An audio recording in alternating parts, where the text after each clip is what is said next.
Sa aklat po ni Zacarias, Kapitulo 1, talatang 1 hanggang 3, nang ikawalong buwan ng ikalawang taon ni Dario, dumating ang salita ng Panginoon kay Zacarias na anak ni Berechias, na anak ni Ido, na propeta na nagsasabi, ang Panginoon ay totoong naghihinanakit sa inyong mga magulang, kaya't sabihin mo sa kanila, ganito ang sabi ng Panginoon ng mga hukbo.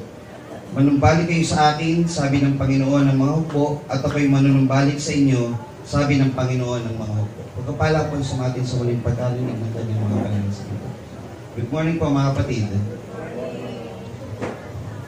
Muli ay isang mapagpalang araw po ang pinagkaloob sa atin ng ating mahal na Panginoon, na tayo po ay binigyan ng pagkakataon upang muling makapaglingkod sa kanyang paanan. Isa pong magandang pag-aaral po ang ating natunghayan po kanina mga kapatid, na kung atin po isipin mga kapatid, maraming tao kasi sa mundo ngayon na iba't iba po ang klase. May uri po na naniniwala sa bautismo, may naniniwala na hindi kailangan ng bautismo. May naniniwala na basta manampalataya ka na lang, okay na po yun. Same verses din po ang kanilang binabasa, pero hindi nila napag-uunawa kung ano po yung nilalaman ng talata. Pero po malinaw sa Marcos 16:16, ang sumasampalataya at mabautismohan ay maliligtas. So kasama talaga yung bautismo sa requirement po ng pagkaligtas. So tayo po ay nasa mapalad na bahagi. Kasi tayo po ay hindi po doon sa uri ng mga tao na wala sa kanila ang pananampalataya o pagkaalam ng katotohanan may bautismong itinuturo ang Biblia. Kaya tayo mga kapatid ay nagpapasalamat sa Panginoon na nakalapit tayo doon sa mga bahagdan ng mga tao na naunawaan kung anong kahalagahan ng tinatawag na tunay na bautismong itinuturo ng Biblia. At ang bautismo po na ito ay hindi po tinatawag na binyag, na ang bata po ay may kasalanang mana, na siya po ay kailangang binyagan dahil daw meron siyang minanang kasalanan dahil sa kanyang mga magulang mula pa doon kay Abatadan. So, ang bata po ay anghel sa harapan ng Panginoon. Diba? Wala pong kasalanan po yan. Maliligtas na po agad yan. So, samantalang tayo nakakakilala ng mabuti at masama, nasa sa atin po yung pagkakataon na manumbalik sa Panginoon. At sa bahagi po ng ating pagsisisi, pagsampalataya, ay magkaroon tayo ng pagpapabautismo. Sabi naman po doon sa Gawa, karagdagan lang po sa pinag-aralan natin kanina, doon sa Gawa 2:38 yung binasa, yung kasunod po noon, ay napakagandang talata din.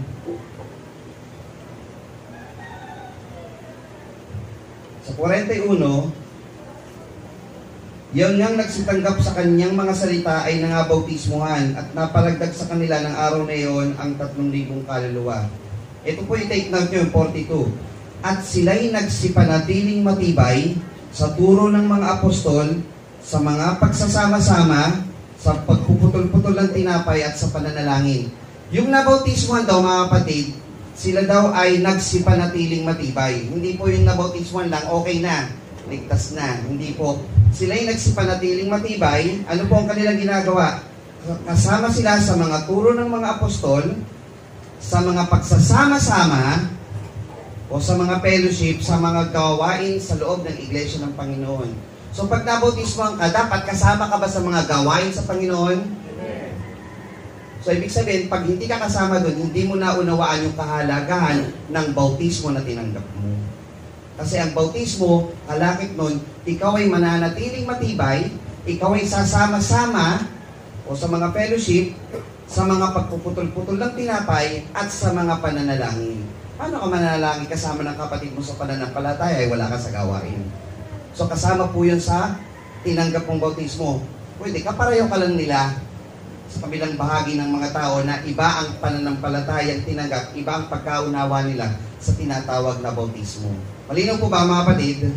So tayo po ba, naunawaan po ba natin ang tama ang tinatawag na tunay na bautismo ayon sa Biblia? Amen. So atin po itong panatilihan, atin po itong yakapin, atin po itong panghawakang maigi dahil ang sumasampalataya at mabautismohan, maliligtas. So dapat nandun ka sa tamang pananampalataya at tamang bautismo.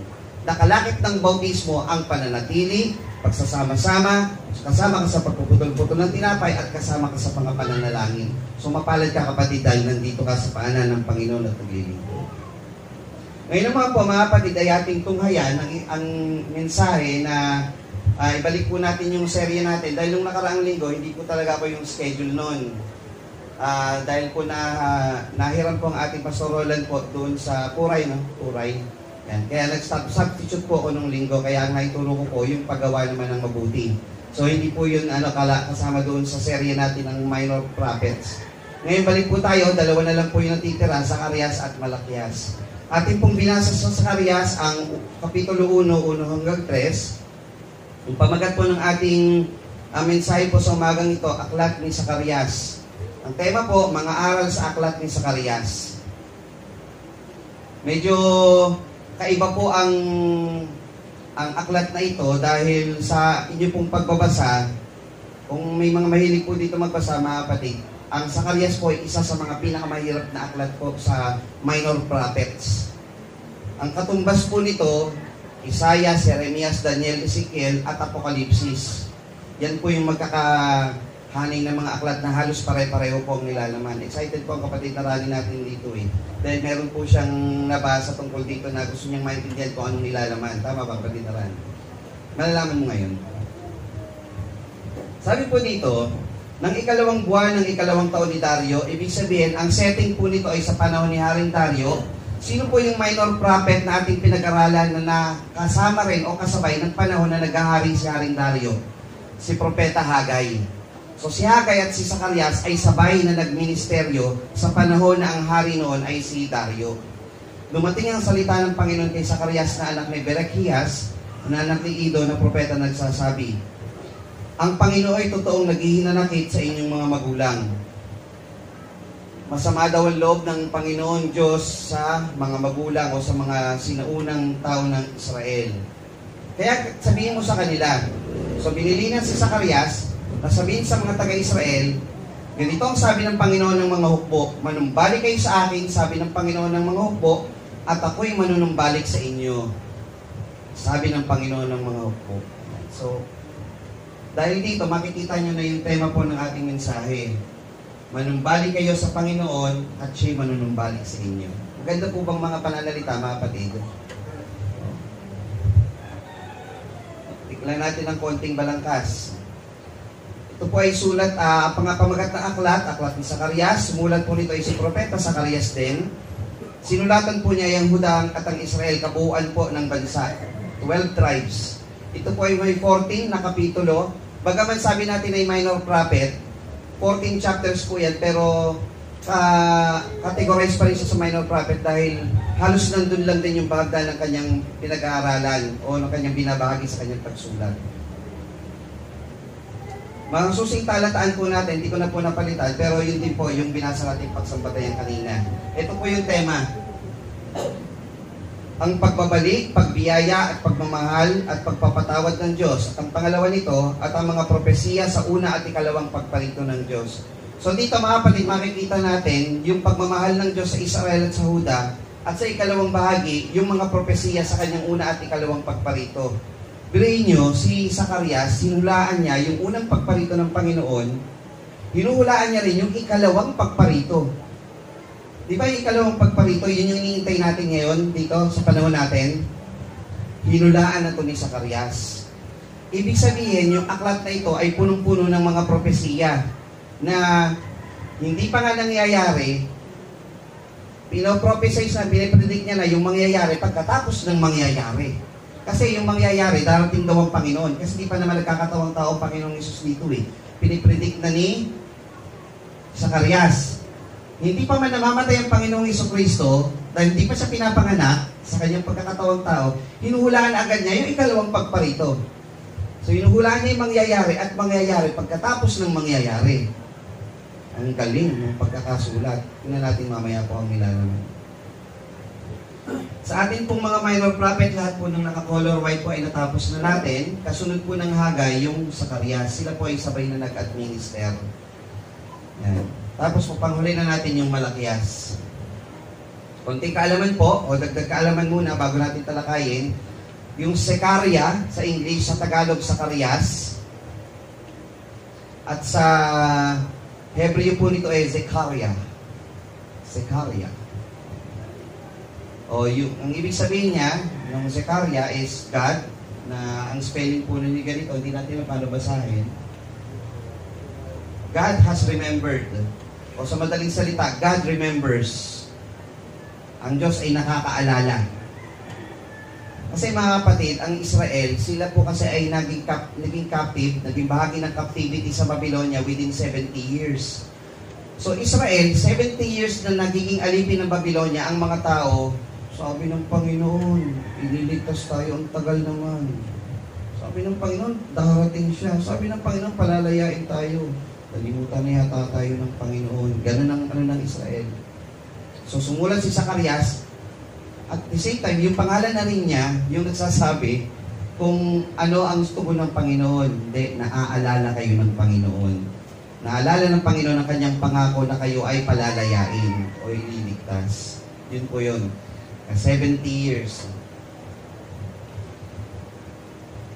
Ang Sakarias po, si Sakarias ay hindi lang, pati ba si Juan, maraming Juan po sa Biblia, si Juan Bautista, si Juan Iniibig, na sumulat din ng Juan Ebanghelyo, una, ikalwa, ikatlong Juan, saka Apokalipsis. Meron din Juan Bautista.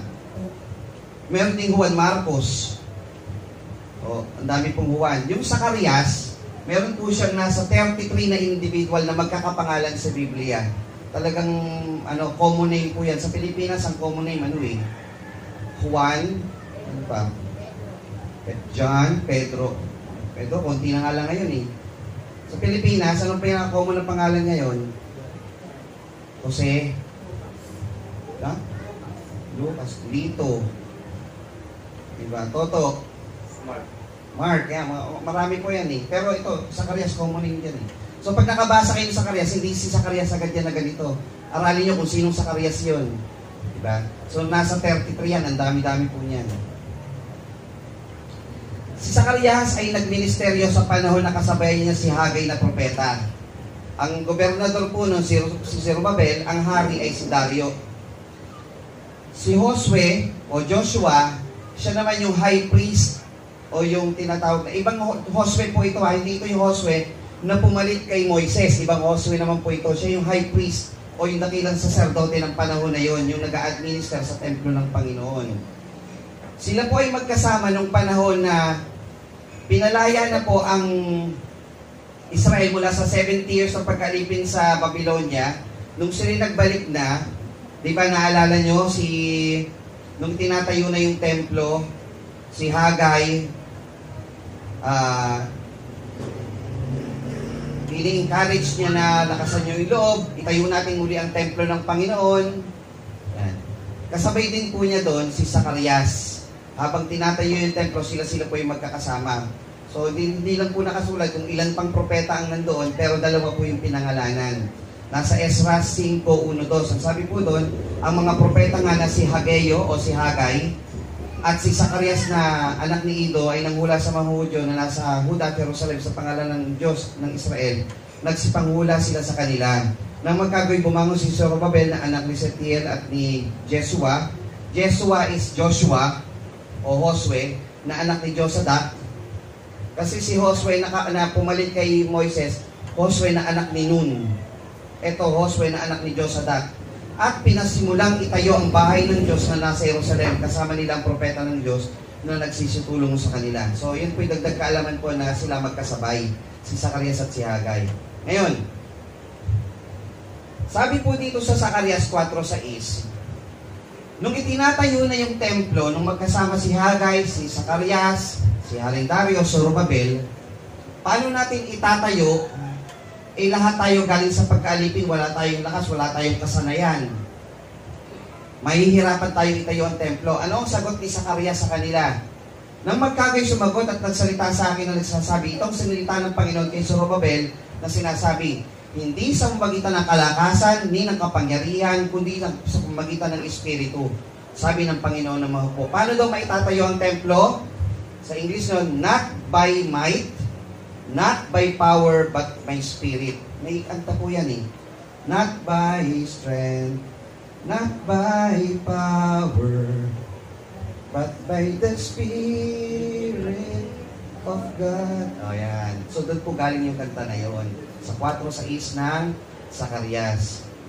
So sa kanilang pagtatayo, itong si Zacarias ay sumulat po ng sumulat. Si Hagay, bagaman siya rin po ay kasabay, nagsumulat din ng encouragement. Napakadaling intindihin ng aklat ni Hagay. Magaan siyang basahin, madaling unawain. Ini-encourage lang niya. Galingan nyo, lakasan nyo yung loob. Ganun. Si Zacarias, kakaiba rin yung kanyang pagsulat ng mga sulat niya para sa Huda at Israel. Masyadong, kumbaga para sa atin, malalim. Bakit po? Inilarawan niya yung plano ng Diyos ay naharap sa kanyang tao sa magitan ng pagsulat ni Zacarias.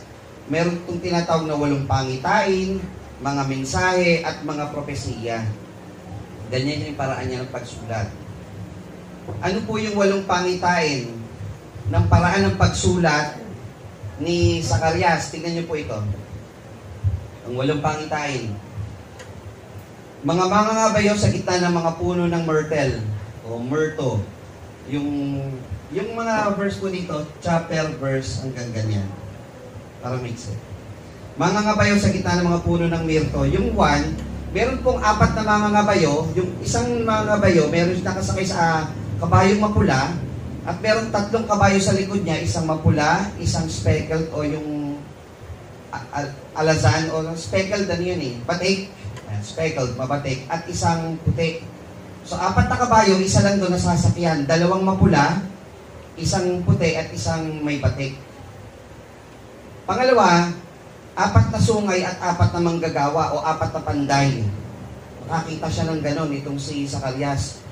Ano yung ibig sabihin nun? Pangatlo, nakakita siya ng surveyor. Pag yung surveyor, nagsusukat ng lupa, sinukat niya yung Israel, yung Jerusalem. Pang-4, ang pangitain ni Josue na mataas sa sacerdote. Nakita ni Zacarias si Josue bilang isang dakilang sacerdote na may ginagawa sa kanya, may mga image doon. Ang nandoon po mga kapatid, dito ko lang po ito natutunan nung inaaral ko eh. Sa 3:1 hanggang 10, alam niyo yung mga pelikula na may tao tapos may anghel at may demonyo sa magkabila? Yung image na gano'n, yung isa nagbubulong, gawin mo to. Huwag mong gawin yan, ito mabuti ito, gawin mo lang yan, dito po galing yun. Basahin po natin pag sumandali. Para po, ituloy lang natin.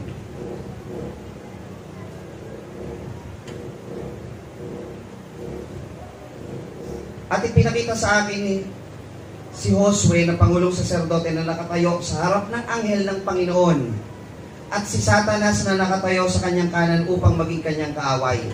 Si Josue nakatayo sa harap ng anghel ng Panginoon at si Satanas sa kanyang kanan. O di ba? Yun yung image nun. Yun yung sinasabi ng kapatid na rally sa akin na gusto niyang malaman ang ibig sabihin eh. At sinabi ng Panginoon kay Satanas, sawayin ka nawa ng Panginoon o Satanas. Oo, at ang Panginoon ay pumili ng Jerusalem ay sasaway nawa sa iyo. Di baga ito'y isang dupong na naagaw sa apoy. Si Josue ngay nabibihisan na maruming kasuotan na nakatayo sa harap ng anghel. Tama ba? Yun yung nabasa mo. Yan. Ano kaya ibig sabihin nun? Si Josue nasa harap ng anghel at nasa katabi niya si Satanas. At may suot siyang maruming damit. Pang-5, gintong kandelero at 2 puno ng olibo. Alam niyo yung kandelero? Lampstand. Kandelero, tapos may 7 lagayan ng ilaw. Na nasa gitna ng 2 puno ng olibo. So, yung kandelero. Tawag doon sa kandelero sa English, menorah. So, may kita niya hanggang sa Bagong Tipan, menorah. Nasa gitna ng 2 puno. Pang-6, lumilipad na balumbon. Alam niyo yung scroll? Kasi ngayon kasi libro-libro na usapan. Dati kasi scroll, mga papel na nakabilot. Lumilipad na napakalaki. Laki ng malaki pa sa building. Lumilipad sa himpapawid. Ano ibig sabihin nun? Babae sa basket.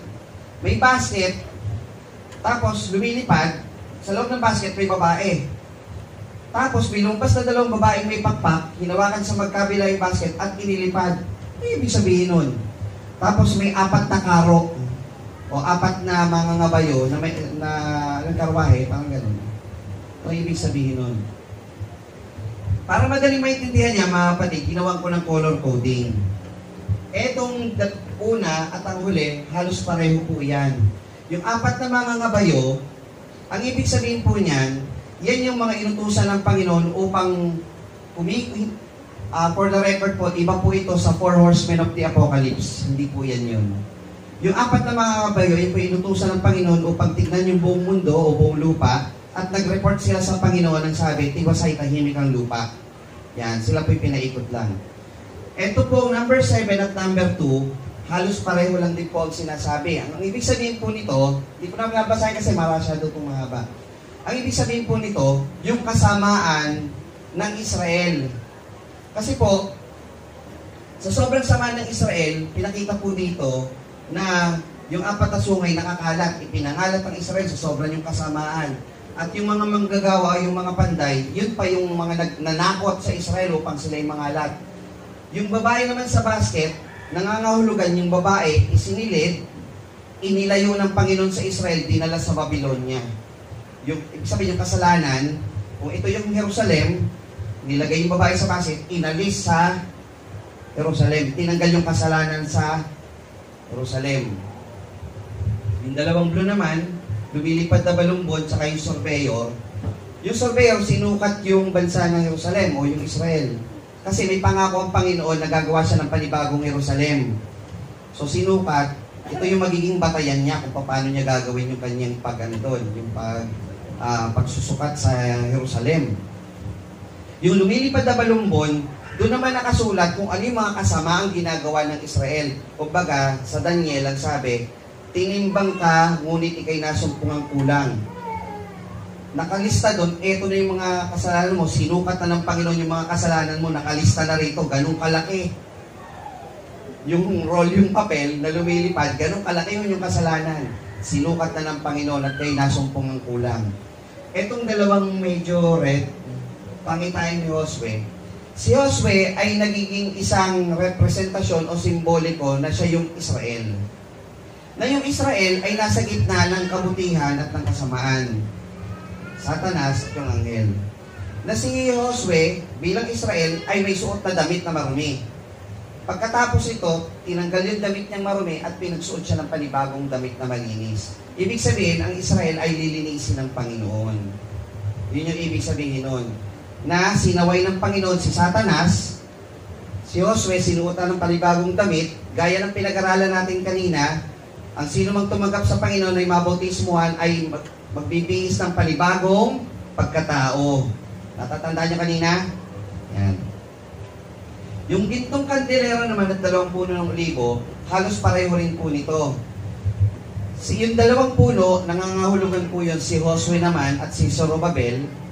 Tapos, yung gitna po, yung kandelero, o yung bansang Israel, kukuha sila po dito sa 2 ito. Baga, itong 2 kasi yung magtatrabaho para po maging maganda yung pagniningas ng liwanag ng Israel.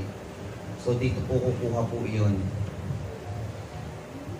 So, yan po yung unang 8 pangitain. So, kung inyong babasahin, mga kapatid, kahit papano, medyo may idea na po kayo kasi napakahaba po yan. Yan po ay sumatotal ng chapter 1, 2, 3, 4, 5, and 6 ng Zacarias. Ayan na po yung kabuuan ng chapter 1 at chapter 6 ng Zacarias kung inyo pong babasahin. Tsagaan lang po talaga sa pag-aaral, mga kapatid, para po may hindi madagdagan tayong kaalaman po dyan. Si Josue ay nabibihisan ng maruming kasuotan at nakatayo sa harap ng anghel. At siya'y sumagot at salita sa mga yaon na nakatayo sa harap niya. At sabi, ubarin ninyo ang maruming suot sa kanya. At kanyang sinabi narito, aking pinaram ang iyong kasamaan at aking susuotan ka ng mainam na kasuotan. So yung Israel, tinanggal yung kasalanan, pinalitan ng panibagong kasuotan o panibagong pagkatao.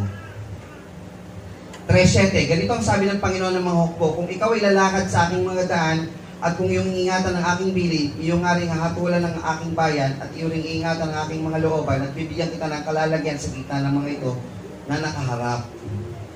So yung Israel, binibili na ng Panginoon Manumbalik kayo sa akin, lumakad kayo sa aking mga daan. Ngayon, pangalawang parte po ng mga nakita o pamamaraan ng pagsulat ni Zacarias, mga mensahe. Nagbigay po ng tanong na ukol po sa ginagawa ng bayan, si Zacarias. Yun po yung nilalaman po ng 7:1 hanggang 3. Ang sabi po dito, at nangyari ng ika-4 na taon ng Hari si Dario, nang salita ng Panginoon ay dumating kay Zacarias ng ika-4 na araw ng ika-9 na buwan sa makatuwid bagay ng Chislev. Sinugungan ng mga taga-Bethlehem si Sarsaces at si Regemelech na kanilang mga lalaki upang hilingin ang lingap ng Panginoon at upang magsalita sa mga saserdote ng bahay ng Panginoon ng Mokbo sa mga propeta na sabihin, iiyak baga ako sa ikalawang buwan na ako'y hihiwalay gaya ng aking ginawa niyong maraming taon. Sabi ng Israel, iiyak na ba ako? Lord, iiyak na po ba ako? Sabihin, natatagalan kasi sila eh. Tama ba yung pag-aayuno na ginagawa? Ang tanong kasi dito, di ba pag nag-aayuno, minsan talaga nung iiyak pa malungkot, mag-aayuno na po ba kami? Ang tanong ng Panginoon, mag-aayuno ka. Pero, ikaw ba ay lumalakad sa tamang lakad ng Panginoon? Maraming tao kasi ganito eh. Oo, mga tao dyan, may iba't ibang pangatang pananampalataya, marinig nyo pa nga eh. Ay, di mo na, nagpa-fasting ako. Tama po ba? Pero ang tanong, lumalakad ka ba sa gawain ng Panginoon? Sa gusto ng Panginoon? So, tinanong, may tanong na ibinigay si Zacarias sa bayan. Ngayon, may 3 sagot si Zacarias sa bayan. Ito po yun. Hindi na po natin basahin ng buo. Summarize na lang po natin. Yung 7:4 hanggang 7, ito pong nilalaman. Pag tama ang puso, tama ang gawa. Sabi, tama ang puso mo ng pagsunod sa Panginoon, anong ilalabas nito? Kung ano nilalaman ng puso, magsasalita ang bibig. Kung tama ang nilalaman ng puso mo, tama rin ang magiging gawa mo. Kung mali ang nasa puso mo naman, mali ang magiging gawa mo din. Ito po yung nilalaman ng 8 hanggang 14. Summarize. Ang mga dapat gawin ng Israel bilang pagbabago. Tingnan niyo po ito. Ganito ang sinilita ng Panginoon ng mga hukbo na nagsasabi, maglapat kayo ng tunay na kahatulan at magpakita ng kaawaan at kahabagan ang bawat isa sa kanyang kapatid. So kayo, na mga nakaalis mula sa Babylonia at nagtatayo ng panibago, magpakita kayo ng tamang kaawaan, kahabagan sa bawat magkakapatid. Huwag ninyong pipighatiin ang mga babaeng bao, ni ang mga ulila, ni ang mga taga-ibang lupa, ni ang dukhaman, at sino man sa inyo huwag isip ng kasamaan sa inyong puso laban sa kanyang kapatid. So yan, binibili na ni ano. Kapareho rin po ito ng pinag-aralan natin isang linggo. May natutunan po ba tayo mga kapatid? So halos kapareho po ito ng ibinibili ni Zacarias. Sa 8, ito ang mga bagay na inyong gawin. Magsalita ang bawat isa sa inyo ng katotohanan sa kanyang kapwa. Humatol kayo ng katotohanan at kapayapaan sa inyong pintuang bayan. At huwag mag-isip ang sino man sa inyo ng kasamaan sa inyong puso laban sa kanyang kapwa. At huwag ninyong ibigin ang sinungaling na sumpa sapagkat lahat ng mga bagay na ito ay aking kinapupuotan, sabi ng Panginoon. So alam niyo na dapat niyong gawin para makasunod kayo sa gusto ng Panginoon. Ito po yung mga mensahe pinapaabot ni Zacarias sa Israel. Yan. Ikalawang bahagi. Yung chapter 9 to 11 at chapter 12 to 14, ito naman po nilalaman. Yung unang pagparito ng Panginoon. Yung ikalawa naman, yung ikalawang pagparito ng Panginoon. So, pansin nyo mga kapatid, para maging magaan po yung pag-aaral natin sa bawat aklat, sinisikap natin na gawan siya ng outline para mas matandaan po ninyo yung bawat bahagi.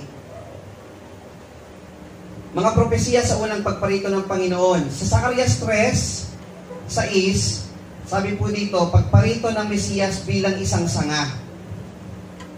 So sabi daw, ang Mesiyas ay magmumula sa angkan ni David, magiging isang sanga na pag-asa para sa Israel. Kaya nga po sabi, yung Israel dapat mabuhay, hindi dapat malipol ng diablo. Kasi manggagaling sa Israel, sa angkan ni David, ang tagapagligtas. Sa 9 hanggang 10, sabi, matagumpay na pagpasok sa Jerusalem. Sorry po, nagkamali ng spelling. Matagumpay na pagpasok sa Jerusalem. Ang Mesiyas ay papasok sa Jerusalem na may kagalangan, sakay ng isang asno, magpapakita ng kapayapaan. Sa atin, mga kapatid, kahit ako ng pagkabata ko ano daw ibig sabihin nung nakasakay sa asno? Pagpapakababa, di ba? Mababa ang Panginoon. Pag piniresearch nyo sa lumang tipan, ang asno kasi, pag sinakyan mo, ito ay tanda ng ang hatid mo kapayapaan sa mga tao. Pag ang hatid mo pagtatagumpay o pagdigma at pagtatagumpay, kabayo ang sasakyan mo. Kahit doon sa marami po dyan sa Biblia, mababasa natin, sumakay sila sa asno. Ibig sabihin nun, ang hatid ko sa inyo pag ako'y pumasok, kapayapaan. So, ang Panginoong Hesus daw, sasakay sa isang asno. Nakasulat po yan sa 9 ng Zacarias. Pagbenta sa Mesiyas ng 30 pieces ng pilak. So, nilagay po yan sa Zacarias 11. Sino po ba ang nagbenta sa Panginoon sa pagitan ng 30 pieces of silver? Si Judas, na isulat na rin po yun dito. Propesya sa unang pagparito. Pagparito daw ng Panginoon, ibebenta raw siya ng 30 pieces of silver. May kwento pa nga dun Sabi po kasi dito, pag binasa niyo po ito, pagkatanggap ko ng 30 pieces of silver, ibabalik ko yun sa templo. Nagkaroon yung katuparan kay Judas. Si Judas, nakatanggap, nagsisi siya Ibinalik niya. Sabi ng mga saserdote, hindi pwede, blood money yan mark money yan Mababasa po natin yun doon sa Mateo, sa mga huling kapitulo. Mark money yan mga hipokrito na mga hypocrite, sabi ng Panginoon, mga hypocrite, Pharisees, mga Pariseo. Pang hypocrite o mga mapagpaimbabaw. Yung pera na yan galing sa inyo sa loob, ibinayad nyo kay Judas upang ipagkanulo ang Panginoon. Doon ibinabalik sa inyo, sabihin, hindi pwede dahil yan inadungisan. Di ba parang galing nga sa inyo yan, ibinabalik lang ni Judas Ginawa nitong mga saserdote, ibinili na lang nila ng lupa. At sa lupa na yon, doon nagpakamatay si Judas. Paghahati ng mga tao. Pag dumating daw ang Panginoon, mahahati daw ang mga tao sa naniniwala at sa hindi naniniwala. Tama po ba? Ang mga tao naniwala, nanampalataya sa Panginoon Jesus, yung iba hindi, hanggang sa panahon ngayon. Hati pa rin ng tao, hindi pa rin naniniwala ang ibang tao. Pagparito ng Panginoon, sasaktan daw siya. Ang Mesiyas ay masasaktan, ngunit magiging sandaan tungo sa pagpapatawad ng kasalanan. Sa unang pagparito ng Panginoon, magkakaroon daw ng paghukom sa mga bansa. Pagbabalik ng mga Israelita, babalik daw yung mga Israelita dito sa Jerusalem. Di ba si Jose at si Maria, kasi nasa ibang lugar sila, magkakaroon ng census sa pagpalit nung pagparito ng Panginoon. Di ba sila nagbalik sa Bethlehem? So lahat sila nagbalikan sa kanilang lupa. Nag-census yun Pagkakaisa ng mga tao sa ilalim ng Mesiyas. Yan. Lahat ng tao ay magkakaisa. Sabi po doon, sa binasa kanina, binanggit ng ating tagapagturo kanina, ang Panginoon ay magiging hari sa buong lupa. Sa araw na iyon, magiging ang Panginoon ay isa at ang pangalan ay isa. Hindi ibig sabihin maraming Diyos naging isa. Hindi po ganoon. Ang ibig sabihin nito, yung mga tao may kanya-kanyang kasing sinasampalatayanan. Sabihin, tayong lahat magkakaisa na lang na isa na lang yung ating sasampalatayanan. Magkakaisa na, ito na lang tunay na Diyos ang ating sasampalatayanan. Ang Panginoon ay magiging isa. Yun po ibig sabihin. Hindi ibig sabihin maraming Diyos, gaya ng maling pagkabasa ng iba, maraming Diyos, magiging isa na lang daw yung Diyos. Hindi po. Propesiya, ito po ay natupad sa ating Panginoong Jesucristo, matagumpay niyang pagpasok sa Jerusalem, pagbebenta ni Judas, ito po yung mga talata, nasaktan ng Panginoong Jesucristo, at siya po ay nagpatawad sa mga kasalanan. So ito po yung mga naging conversion ng mga sulat ni Zacarias. Tungkol naman sa ikalawang pagparito ng Panginoon, ang Panginoon daw ay babalik bilang hari. Yan. Ang Panginoon ay magiging hari. Di ba? Hindi pa nga pinapanganak ang Panginoong Jesucristo, hindi pa siya namamatay, Pero sabi, pagbalik daw niya, siya daw ay magiging hari. Di ba siya? Hari ng hari. Hari ng mga hari. Ang Panginoon ay babalik bilang hari at maglalakad sa mga bundok ng Israel. Pagkakaisa ng mga tao sa ilalim ng Panginoon. Pagkawala ng kasalanan. Pagpapatawad ng mga makasalanan. So ito po ay sinulat na po sa aklat ng Zacarias. Ikalawang pagparito ng Panginoon, magkakaroon daw ng panibagong kalikasan. Ano ibig sabihin nun? Yung Jerusalem, mawawala yan. Gagawa daw ng isang bagong Jerusalem sa Apokalipsis. Pagkakalakal ng mga bansa sa Jerusalem. Ang mga bansa ay magkakalakal sa Jerusalem at magbibigay ng parangal sa Panginoon. Inihula na rin po yun doon.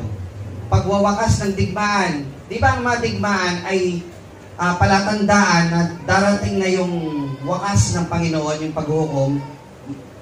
Sabihin, sabi dito, mawawakasan na daw yun. So yun yung ikalawang pagparito ng Panginoon. At pagpapalakas sa Israel. Ito naman yung mga katunayan, ito po ay dito po sa Bagong Tipan. Pagbabalik ni Jesucristo, pagkakaisa ng mga tao, pagpapatawad sa mga kasalanan, at pagbabago ng kalikasan. So, ibig sabihin, pagbabago ng... Kasi tinatawag natin kalikasan ito eh. Kung ito po, pang mawala ito. Pero yung Jerusalem, magiging bagong Jerusalem. Magiging bayang parisukat na tinatawag sa Apokalipsis. Bago na lahat eh. So, hinihula na po agad ito ni Zacarias. Ngayon, sabi, hindi na, Lester, bakit parang pag-aaral yung ayong inihatid? Hindi yata mensahe. Dito po tayo papasok ngayon sa mga aral na nilalaman ng Zacarias. Tingnan natin mabuti. Sabi sa Jeremias, Kapitulo 25, 11 at 12, at ang buong lupang ito ay magiging sira at katigilan, at ang mga bansang ito ay maglilingkod sa hari sa Babylonia na 70 taon. Inihula na yung Israel maglilingkod ng 70 years sa Babylonia. At pangyayari pagkaganap ng 70 taon na aking parurusahan ng hari sa Babylonia at ang bansang iyon, sabi ng Panginoon, dahil sa kanyang kasamahan. At ang lupain ng Kaldeo at aking gagawin sila magpakailanman. 29:10, sapagkat ganito ang sabi ng Panginoon, pagkatapos na maganap ang 70 taon sa Babylonia, aking dadalawin kayo, aking tutuparin ang aking mabuting salita sa inyo sa pagbabalik sa inyo sa dakong ito.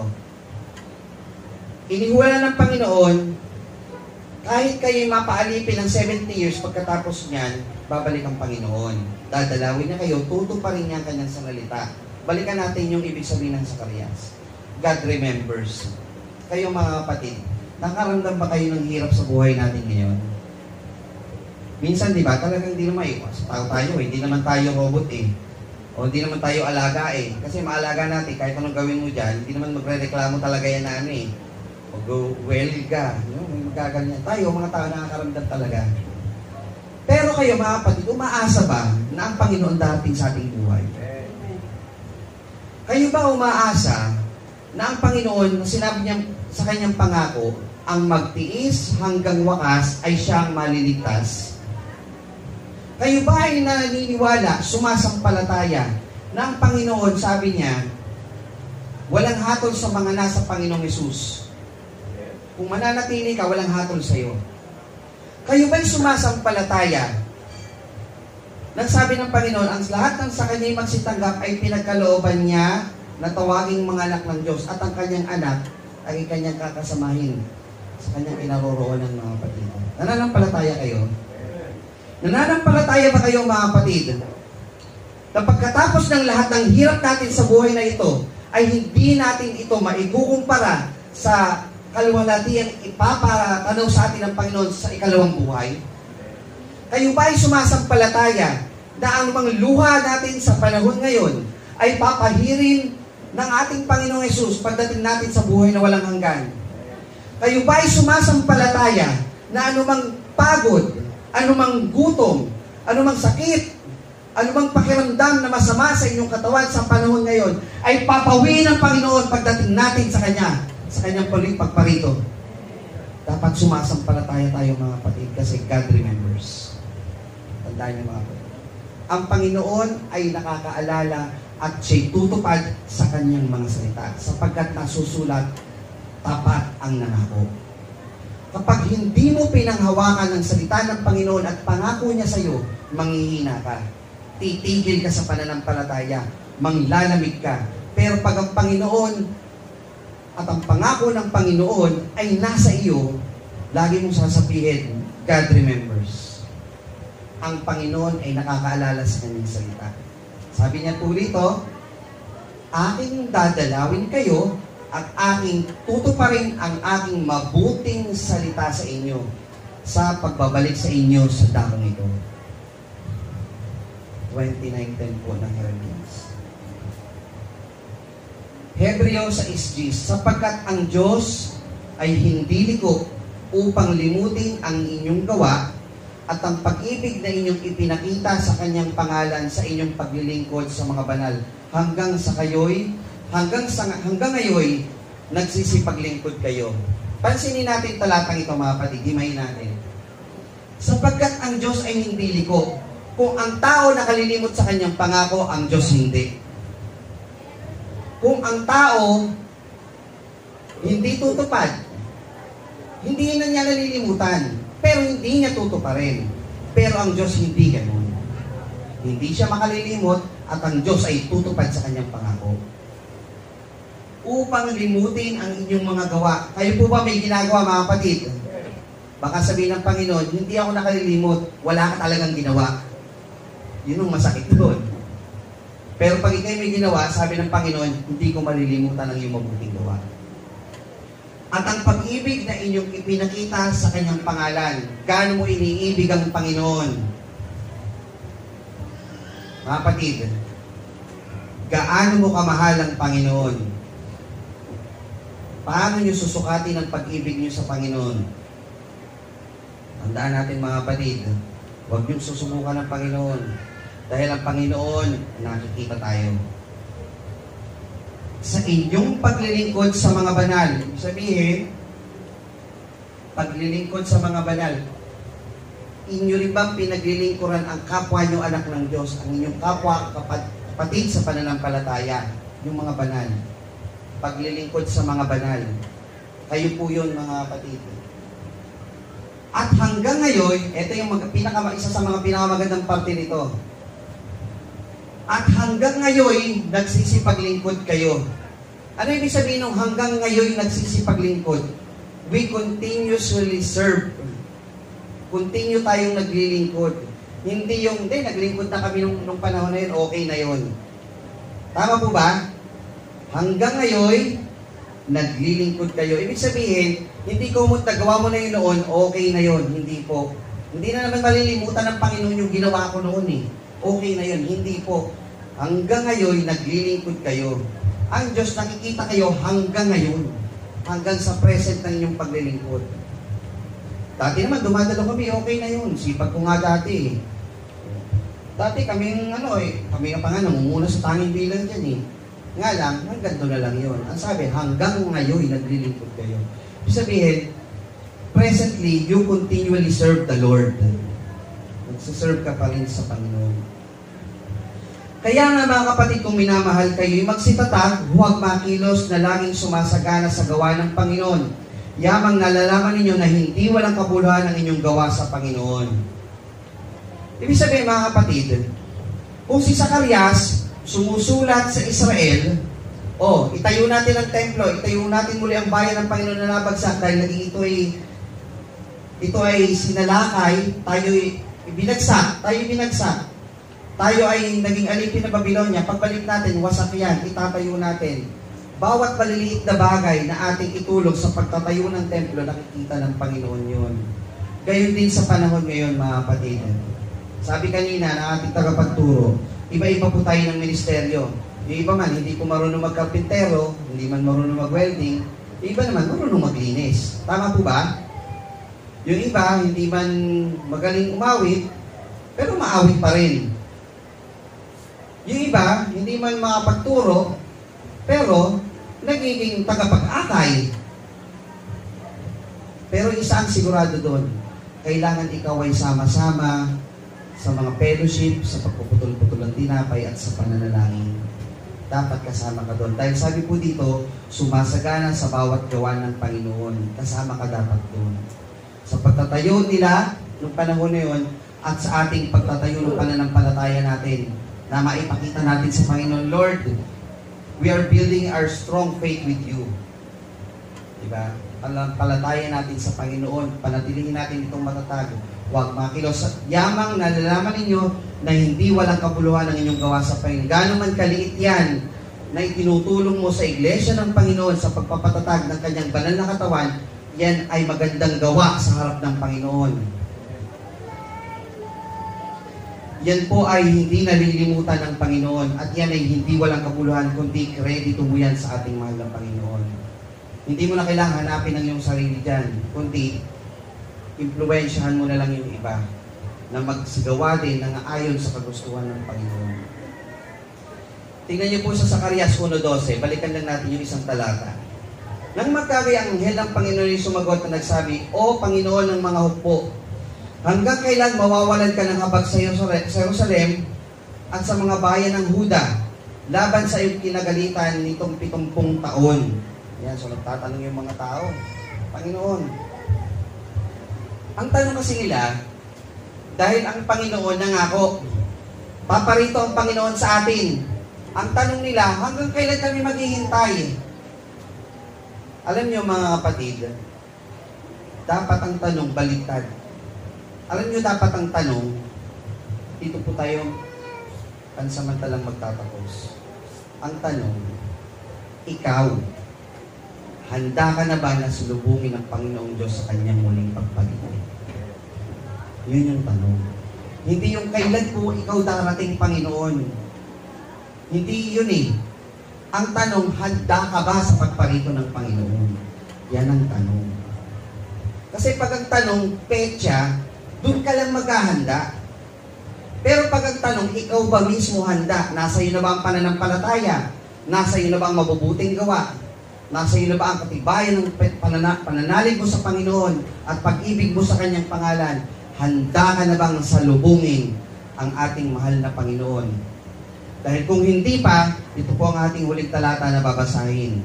Zacarias 1:3. Kaya't sabihin mo sa kanila, ganito ang sabi ng Panginoon ng mga hukbo, manumbalik kayo sa akin, sabi ng Panginoon ng mga hukbo, at ako'y manunumbalik sa inyo.